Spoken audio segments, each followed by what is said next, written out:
Salam sejahtera Bapak Ibu Saudara-saudaraku yang terkasih. Kiranya semua kita tetap dan senantiasa dalam lindungan Tuhan. Mari kita akan mendengarkan firman-Nya, sebelumnya kita bernyanyi.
Kita berdoa.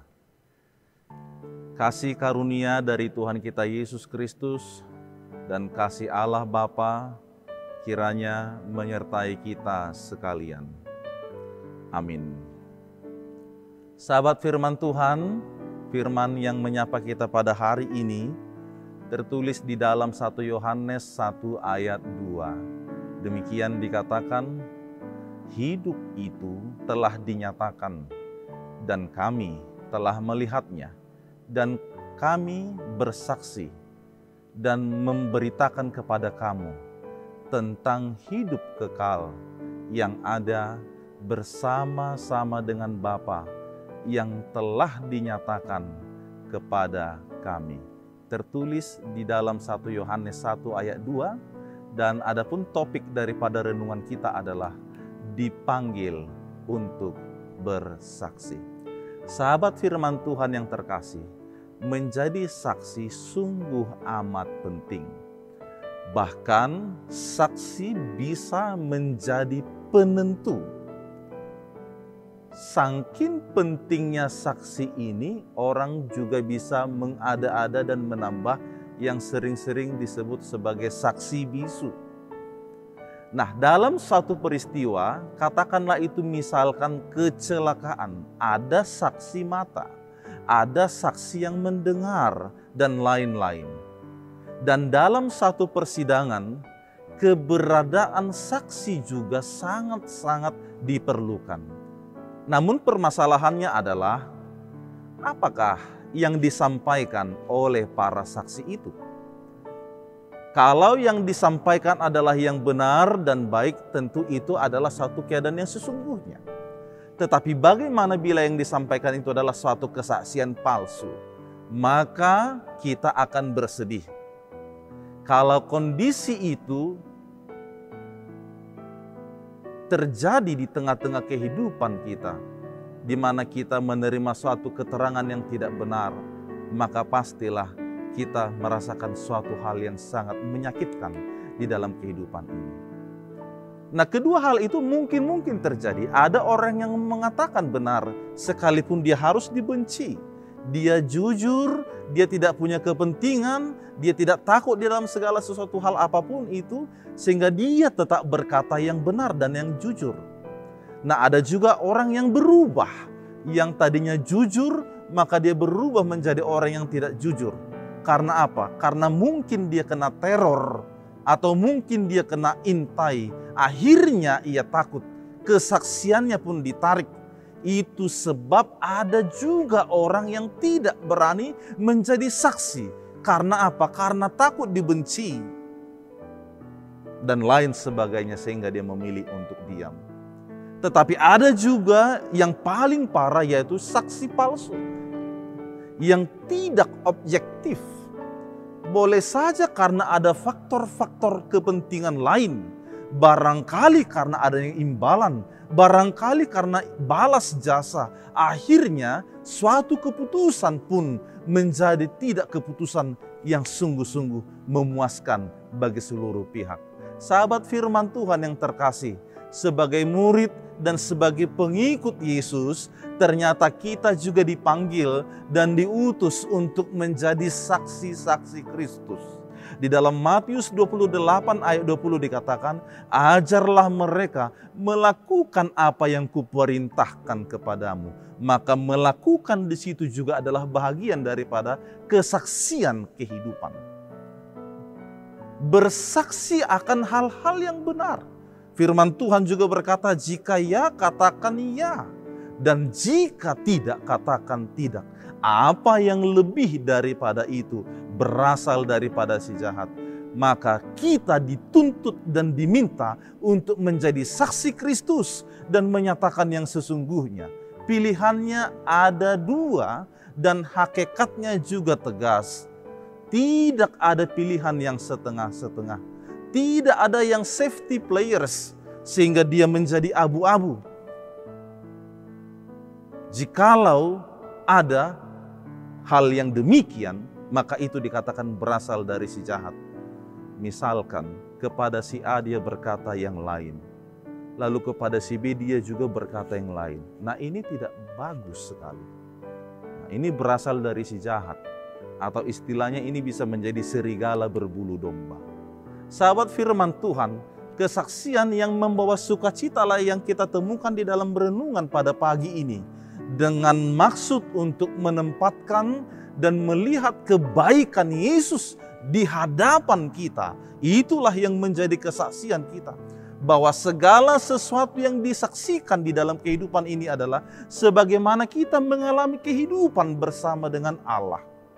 Jikalau kita ingin atau mengharapkan persekutuan yang baik terhadap sesama, jikalau kita hendak mendapatkan sukacita, dan jikalau kita mendapatkan segala sesuatu yang baik di dalam kehidupan ini, maka dikatakan bila kita tetap tinggal di dalam Yesus dan karena kita senantiasa melihat karyanya di sepanjang kehidupan ini.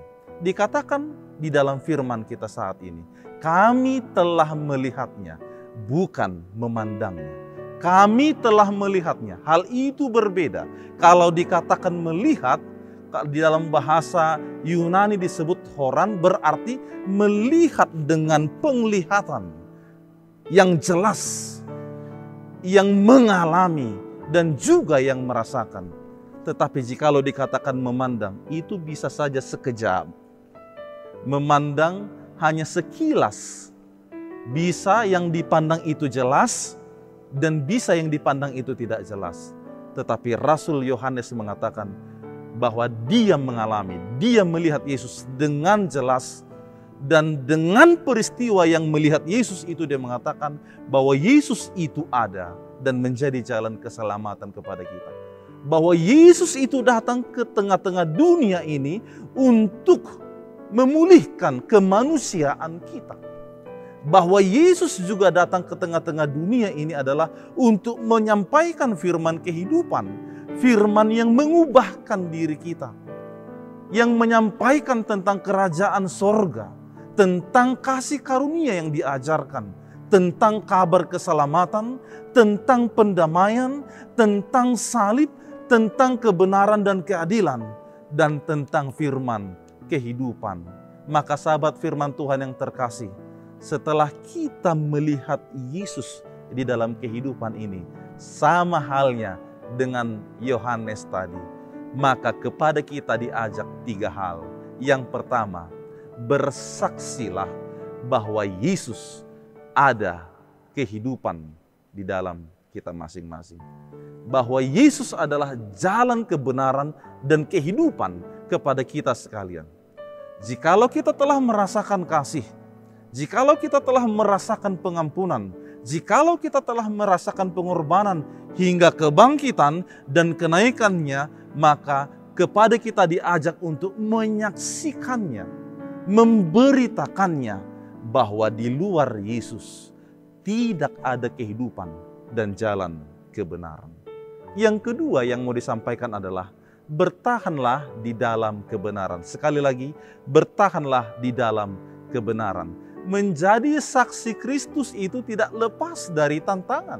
Bisa saja tantangan itu datang dari diri kita sendiri, seperti rasa malas, rasa sungkan, dan sebagainya. Apalagi tantangan yang datang dari luar diri kita.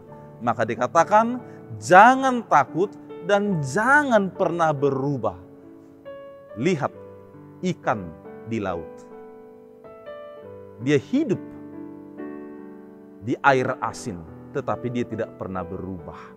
Maka demikian jugalah kita menjadi saksi Kristus yang tidak pernah berubah sekalipun dunia ini penuh dengan segala godaannya. Dan yang terakhir, menyaksikan iman percaya itu bukan sekedar ucapan, bukan sekedar di dalam kehidupan yang maya, tetapi di dalam kehidupan yang nyata.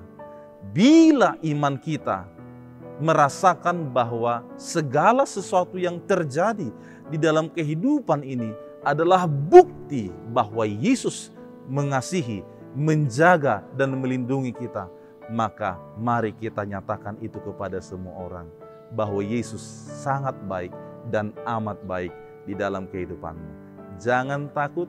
Melalui segala peristiwa kehidupan ini, kita beritakan bahwa Yesus adalah jalan kebenaran dan kehidupan yang mendatangkan sukacita bagi kita sekalian. Amin, kita berdoa.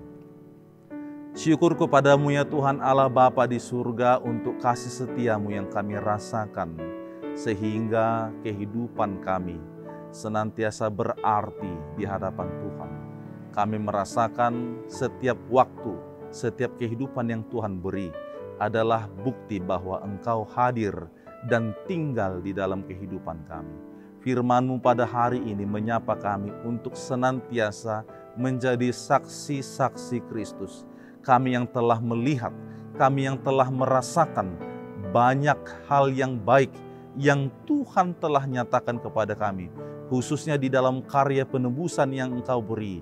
Maka itu pula lah yang menjadi awal bagi kami untuk senantiasa menyaksikan akan kebaikan Tuhan, menyaksikan iman kepercayaan kami terhadap Engkau, dan menyaksikan bahwa Engkaulah jalan kebenaran dan hidup. Tiada yang lain selain Engkau. Berkatilah kami sekalian sehingga di dalam setiap aktivitas yang kami kerjakan, semuanya itu senantiasa dengan rasa syukur, kagum, dan hormat bagi nama-Mu yang kudus. Berkati dan jagai seluruh saudara-saudara kami yang mengikuti dan senantiasa setia di dalam firman renungan ini, agar mereka kelak dan terus terjaga oleh-Mu dan mendapatkan berkat pertolongan yang daripada-Mu. Terpujilah Engkau ya Bapa, di dalam nama Yesus Kristus kami berdoa. Amin. Shalom Bapak Ibu Saudara-saudara yang terkasih. Mari tidak bosan-bosannya kita tetap mendisiplinkan diri dengan mematuhi protokol kesehatan. Jangan lupa memakai masker senantiasa. Tuhan memberkati kita sekalian.